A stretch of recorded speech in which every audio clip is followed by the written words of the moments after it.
Good evening, Internet. You are watching the Non-Pro TV Party, Agents of S.H.I.E.L.D. recap show. I'm your host, Frank, joined loudly in studio, actually not joined at all in studio, by James, AJ, Matt, and whoever wandered in till I opened the screen that has my script on it. There could be other people in the room, I don't know. On Non-Pro's TV Party, we do a live Google Plus Hangout series where we geek out about our favorite television shows and invite you all to join along. We're not just recapping TV, we are in love with it. This episode, we're going to be talking about Agents of S.H.I.E.L.D., and we'll be talking about the latest episode. The first in a long while. We had a couple of weeks break for various stupid holidays and garbage like that. We're going to be talking about Ye Who Enter Here, the worst title.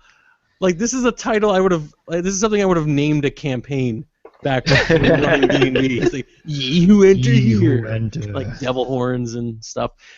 In this episode, S.H.I.E.L.D. may have discovered the location of the ancient alien city, but getting to it first will be a race against Whitehall's best man. Ooh. Thing. So, the first episode we had in a while, I'm going to start off with immediate negativity and say that I enjoyed it. It was good, but it was not as powerful as I would have liked coming back from, I think it was about 2 weeks off. So that's my little thing. I think it's good, and having talked to you guys a little bit, you're turning me on a couple of topics. I think it may be more interesting than I'm letting on, but yeah, it was okay. What did you guys think? I mean, I didn't hate the episode, certainly. It feels like a setup episode for what's going to be the mid-season finale next week. Which is frustrating. It's frustrating, but it's not terrible. It's something that happens in television. I'm more forgiving of it in television because we're telling such a long story. I hate it in movies, but that's a whole nother discussion. Oh, you mean you didn't like Twilight's Breaking Bad book 1 of 2? Breaking Bad wasn't the title of that book, was it? Breaking Dawn. Damn it. Although Walter White in Twilight would be pretty awesome. That would Matt, be fantastic. I'm also gonna go with James. I kind of understand. It was definitely a setup for the mid-season finale, which I also agree with AJ. A little frustrating, but I think there were enough, plenty of interesting, good moments and really cool setup where I think that it's enough to hold me over till the actual mid-season finale. Fair enough. Okay, so let's get. Oh, I'm sorry, AJ. I forgot you actually didn't say your opinion. Well, you said something. There's no lower third, so he doesn't exist. Yeah. Plus, you don't have your name up on your bottom third. I'm like, who is this? It was totally there. Is this Grant? Where did it go? All right, you've been drinking. I'll just answer the question. I'm just. Oh, hey! There we go. That's who you are. Oh, AJ's here. All right. Oh, man, I didn't know who was that. So, what did you think? I mean, yes, I was a little disappointed. It wasn't as powerful as I'd like, but it had a lot of funny moments. Cool spy gear. I really love the umbrella. We'll go into that later. Oh. Yeah. And plenty of snap moments. Plenty of like transitions into did that really just happen? Because that was really unfortunate. Just picture AJ being just a bunch of one-liners to his TV set. Oh no, you did it! Oh yes, she did. Everyone had an snap moment in that episode. I guarantee you. That's true. All right, so I guess we should probably catch everyone up on what's happened so far in S.H.I.E.L.D. In this season. Basically, the agents are on the run. They're attempting to find a lost city that we don't know much about, a lost alien city that has some sort of device in it that can either wipe out humanity or elevate a few members of humanity. And that HYDRA's out. They're really powerful, and they're looking to wipe out humanity and possibly also elevate themselves. With the exception of their few members. So it actually is pretty perfect for them. So S.H.I.E.L.D. is in shambles. We got a couple of like rogue people, not rogues, but like mercenary types in S.H.I.E.L.D. And Ward is in the wind. He just finished killing his brother and a bunch of people, probably pretty bad. And I think in our last episode, Ward, Whitehall, and the Doctor, for lack of a better name. That's his name. Still, yeah. No actual name yet. Are working together, kind of, to be evil. Yeah, so that pretty much catches everyone up. hopefully you've seen this series, or why are you watching this? I don't know. They like our faces. No, that's true. We are I have pretty a handsome fantastic fellas. face. It's true. We all. I was just gonna say we all do. Yeah. So the episode opens up. I completely forgot about Raina. Raina. I don't know why, but I forgot that what Coulson had decided to do was put her out as bait, which was pretty badass. And I thought it was pretty enjoyable. He was pretty mad at her at the time. Just gonna It's smart. say. You He say was I not didn't happy forget with about her. Raina. I was so excited that when I saw Raina, I'm like, yeah, finally gonna figure out what's happened to Raina. And I like that she's baiting some guy into just taking care of her, which was awesome, because other people are stupid compared I to mean, Raina. everyone needs a job. But yeah, that was really awesome, and I like that Raina got saved by Sam and Billy, and I just love the existing running joke now that Patton Oswalt is maybe a clone in the Marvel universe, but we're not sure about that yet. It was also amazing. Yeah. I have very few things I want to talk about, but I will say that the Konings, the fact that there are so many of them, I love the way that they're maintaining this and not answering any questions. The entire scene between both brothers, air quotes brothers, and Trip, amazing. So I like that. I like that establishment of some of the more ridiculous aspects of the Marvel universe potentially, and that's pretty cool. I just love how they're totally punking us with it. Like they'll say answers to your face, and then a second later be like, "Oh yeah, but that might not be true at all." Like just because they know we're all wondering what's up with these guys, how many there are they all the same? Yeah, I mean, where'd they come from? Are they actually brothers? Are they clones? And like they know we're wondering, and they keep saying, "Oh yeah, by the way, I'm short. He's shorter than me. Oh, by the way, there's like 10 more of us." And then they go back and say, "Oh, but that's completely not true." Absolutely. I mean, you sort of get the feeling that each brother is kind of individual. So, and like props to Patton Oswalt for having conversations and arguments with himself and making them distinct characters. I mean, like in this episode, you kind of find out, I believe, Sam is a bit more immature than Billy, because he's like Sam's the one yelling in the background whenever Billy was talking to Coulson on the line, and so like they do seem to have some individual aspects, but yeah, there's something weird about them. He's a Cylon. Oh, but he's a shorter one. They're both the shorter one. Yeah, pretty cool. And as we mentioned, some interesting tech as well. I did like the umbrella thing. That was the umbrella cloaking device. The entire sequence was well done. We have to keep reminding ourselves that it's a spy show. Well, speaking of spy show, we got another character was introduced. I think almost like a mainstream character. We've got Agent 33 as I think someone we're going to see a lot of, maybe. Mm-hmm. She's still alive at the villain. end of the episode. Yeah. Yeah, I was glad to see that she still exists and she's still a player, and that she still has May's face and some of her moves. But I like guess that her voice changes between May and her original voice. yeah, that's a Really neat. creepy. I have a feeling That like is the reason why she still has May's face is because she can't take it off since it's kind of burnt on now. Yep. So that's kind of freaky. But yeah, speaking of like using May's moves and stuff, I think one of the best moments of this episode was definitely the fight between 33 and Sky. Oh yeah. I thought, I mean, the action scenes I always say are some of my favorite parts of S.H.I.E.L.D, and they keep on going, topping themselves. And the fact that, like, I mean, we've seen Ming-Na Wen do some of her own action scenes, so expected her to do some action, but seeing Chloe Bennett actually doing some of the moves, and I'm pretty sure she has said that was her first take at some kind of fight scene. And she looked pretty good out there. There was some really neat moves thrown in there. I mean, I'm glad to see both the character and the actress rising to the occasion here, because going into it, neither of them really had experience.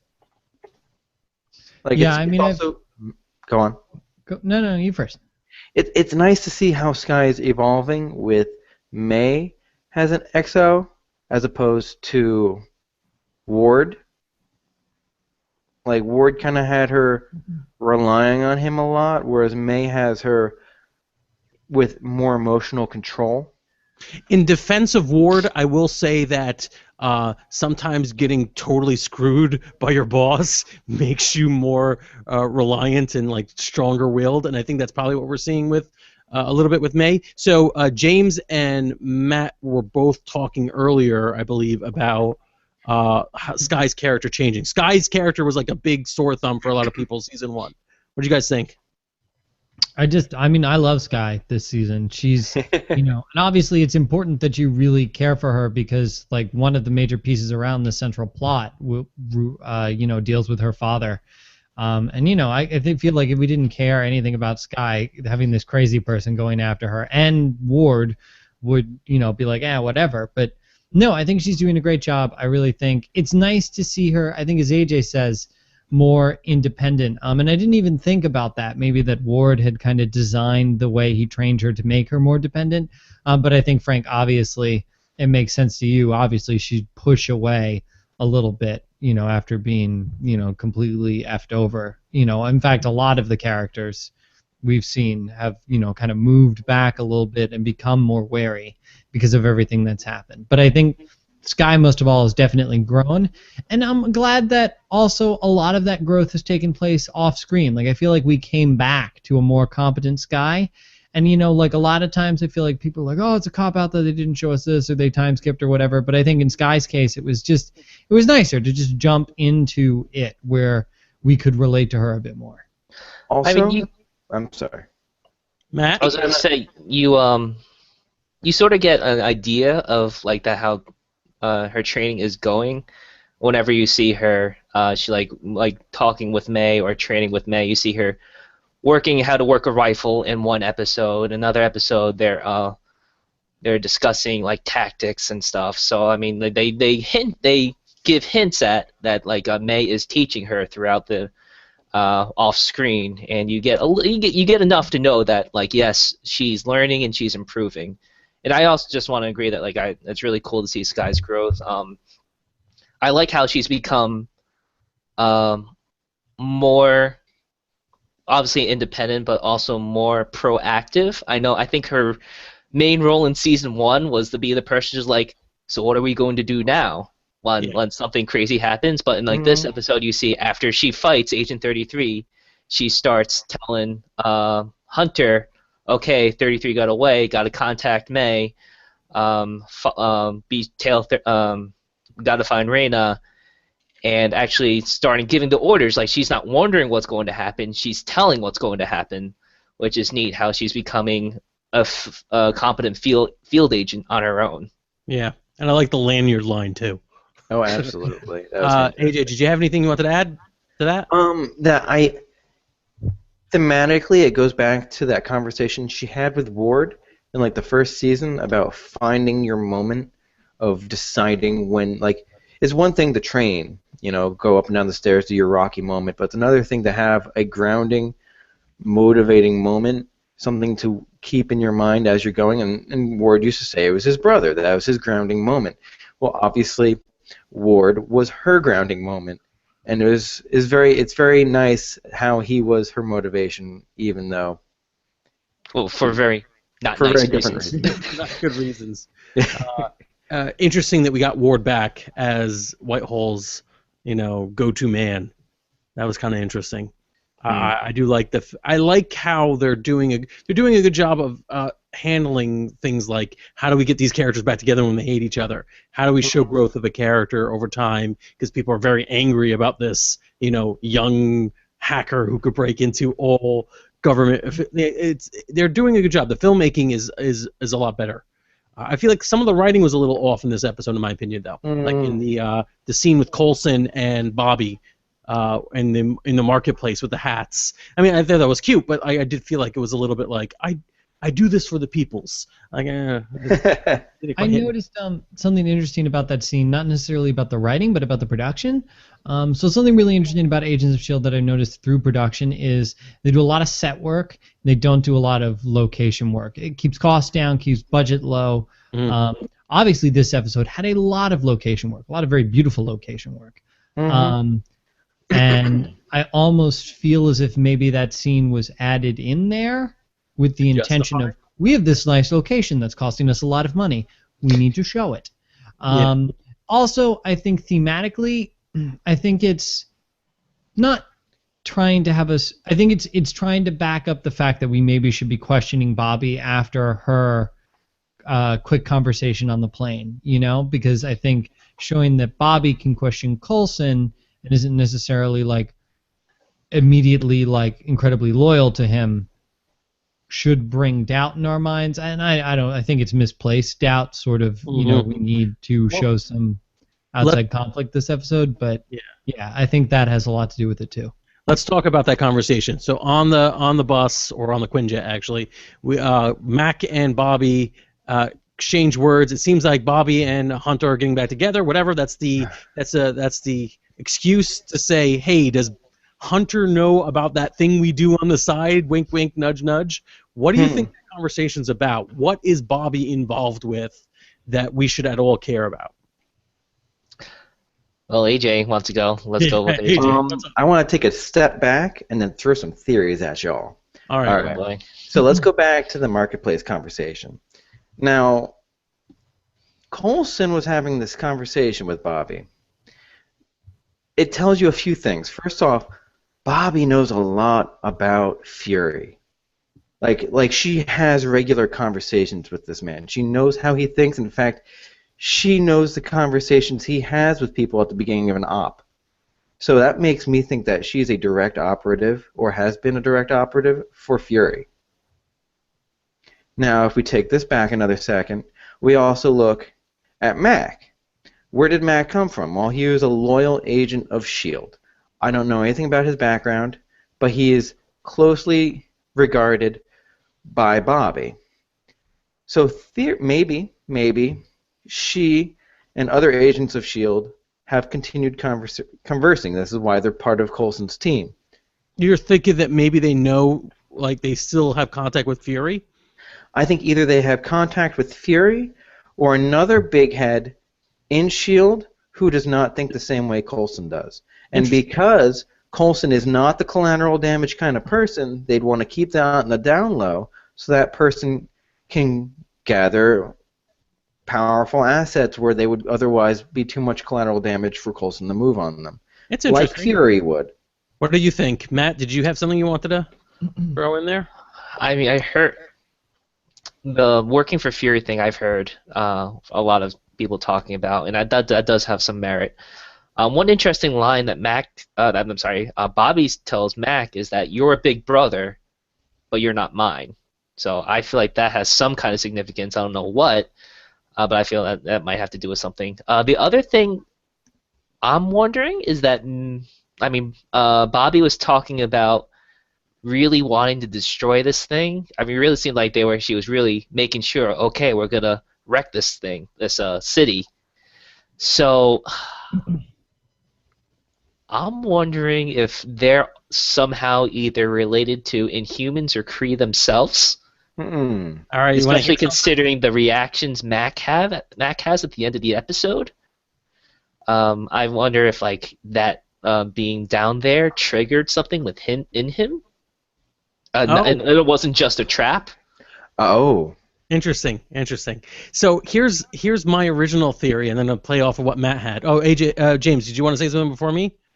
Or you're just making happy noises? It's kind of Matt's theory and ties into a larger theory I have. So you go next, and I'll go last. I'll tie us all up at the end. So two things. One, I guess mine is pretty simple. I would love it if Bobby was costume adventuring on the side. Mac was aware of it. That's just simple as hell, because Bobby is in fact Mockingbird. She's a superhero, but we don't really have superheroes in the Marvel Cinematic Universe. I mean, clearly we do, right? Iron Man is a pretty good translation. Hulk is a pretty good translation. Thor, I guess, but in Marvel, there's street heroes everywhere. And we don't really get a lot of costume street heroes. Maybe she's just doing it on the side. And that would be awesome and would be something that kind of fits into the conversation. However, she does mention, I think she mentions the character that Lucy Lawless played. Izzy. Yeah, I think she does mention her at some point. and like something that they were working since Izzy died, that they weren't working on this project anymore. I may be wrong about that. I may have just guessed that character. So it started me thinking, and Matt's suggestion, you do know that Mockingbird died in the comics, and for a long time she had been she had died in the comics, and she had come back during an event called Secret Wars, I think. Was it Secret Wars or Secret Invasion? And she apparently was a Skrull, a shape-changing alien race, which is a complete stupid theory because I don't think Marvel has the rights to Skrulls right now. It's a Fox thing. It's a Fantastic Four thing. But that'd be great if they're just throwing in everything into the mix. That's what I would like. Mostly I would like the costume adventuring on the side. James. So first, just to remind you, Frank, remember we're getting Marvel Street Heroes with Netflix. That's like their whole plan is to introduce Street Heroes with that. I'm going back to Matt's thing. I think Bobby is part of an original group of Inhumans. Here's my total theory. I think that, particularly because I think when Mac fell down there, otherwise he would have died. He would have turned to dust. Wasn't able to handle it because he's been so diluted. So there's this original theory that there's this idea that there's this original group of Inhumans, these couple of people that the Kree originally experimented on when they came down as the quote-unquote Blue Angels. That's how we get people like Skye and Reyna, the Torch guy from the last season, all these superheroed people that come from Earth that we don't have an explanation of where they come from. So they're going to go into that city, right? They're going to go down there, and they're going to go into that city, and you're going to have the three evil factions. You got Ward, you got Skye's father, and you got Whitehall, and then you're going to have Coulson's team, and then you're going to have these kind of we need to, like anti-inhuman humans. It's going to be a big, big thing for the second half of the season, or maybe just in this season finale.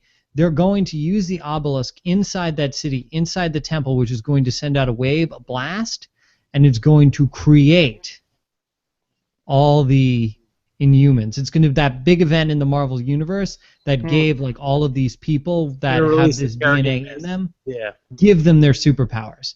And I think we're going to get a little bit of, for either the second half of this season or what I'm hoping is season 3 in 2015 leading into 2016's movie is a bit of an Agents of S.H.I.E.L.D. that kind of reminds me of the organization in the original season of Heroes with horn rimmed glasses, where they go around and they have to kind of teach people into their powers, because now all of a sudden you're going to have a whole bunch of people running around with powers, and we're going to have a bunch of powers in the show. Either that or Agents of S.H.I.E.L.D. gets canceled after season 2, but the big event still goes off, allowing them to set up Inhumans for the movies. And I think it's important that they're going to do it this season, because as much as I think Agents of S.H.I.E.L.D. is okay-ish as a sure thing, as an advertisement for Marvel, its ratings are only okay. But they've been going up. Could have other things to put on. They want to do this while they still have the platform to do it. Right. Yep. I think that was very ambitious. I think you may have a little bit more faith in the show than Marvel really can. But who knows? Parts of that certainly seem true. Have you actually seen the sneak peek for next week? I was about to get to that. Tell us about it, AJ. All right. So it's not a lot. It's not a lot. It's titled "Skye Meets Her Father." What? So that happens. Mm-hmm. Is that the full title? Skye Meets Her Father. I'm pretty sure it is. Yeah. Oh, yeah. So that happens. I see. Mm-hmm. Sneak peek. The episode is what they become, which lends more credence to James's theory. What they become. And obviously, you have Skye, you have Ward, and you have her father in a room. They have a conversation. And that's really all you get. You have them walking into the room. But I talk about pizza. It's very intense. I mean, he's been all over the world. You know how many different kinds of pizza he's had? Countless. Wadi pizza. All right. So we're running out of time. So what other things about this episode we want to talk about before we run out of time completely? Well, I want to see RC Lola in every store this Christmas. That's good. Yeah. That was fantastic. I want him to be able to work on that. So I really don't want him to actually be... Shut up, AJ. Skye and... No, not Skye. Fitz and Simmons. We have to talk about that. Oh, my God. Feelings. Oh, there were plenty of feels. Matt, you haven't said something in a while. What's your feels? Spill your feels. My feels is that I thought it was very cute how Simmons was starting to finish Fitz's sentences. So I think that's a major sign of the healing between them. Apparently, someone liked it so much I got tweeted. Yeah, sorry about that. All right, yeah, I do like the fact, and I for the first time noticed that there was a difference between Simmons trying to fix Fitz sentences to her finishing them for them as if they were like in sync. There was a subtle difference there, and the actors did a wonderful job of portraying that. Although Team Mac forever, James. Yeah, no, I'm sad Mac fell into that hole. I really have been loving that Fitz and Mac had. Best way to deal with a character. Push him in Frank. Yeah. But yeah, so it's tough, but I really like the speech Simmons or the talk Simmons had with Bobby. I think it shows the complexity of how she's felt. It's not just that she's had difficulty dealing with. It's not just that she's had difficulty dealing with what happened to Fitz. She's also dealing with the fact that he kind of confessed to her. That like all of this has happened, like all of that happened at once. This guy said he cared about me, and then all of this happened, and now I don't know what to do. Like I get it. It's that's a lot to drop on somebody, and generally the only type of thing that happens in a life or death situation on television when you're floating in the bottom of the ocean. So Not so much floating. Yeah. I like this. Good. Any other things we need to deal with before we wrap this episode up? I think I'm good. I think we covered everything major. Yeah, I like the fact that May is getting a mirror villain. I think she could occasionally play a villain for like episodes straight by just scarring up. And it's so like iconic. It's like the scar over one eye, robot voice. I like it. Stupid. I like how the Konings thing gets creepy. Yeah. That she has her face. Oh, and I loved their reaction to seeing Ward. Like the vicious reaction of "You hurt my brother." Yeah. It was emotional. I liked it. It wasn't that emotional. "You hurt my For clone." the robots. It was all right, a little bit, yeah. James, do you have any music for us and to wrap us up? I do. I can make this stop. We could just abruptly say, "And thanks, guys." No, it's too loud.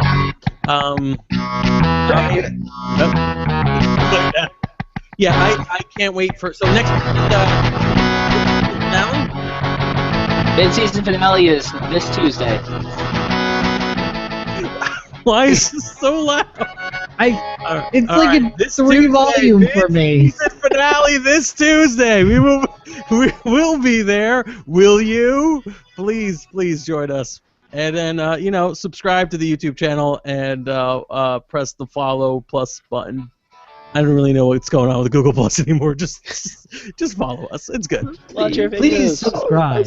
Yeah, all right. That's not where the subscribe button is. It's probably it is probably like right there, right? Yeah. All right. Or here. Like. Good night, everybody. Good night, everybody.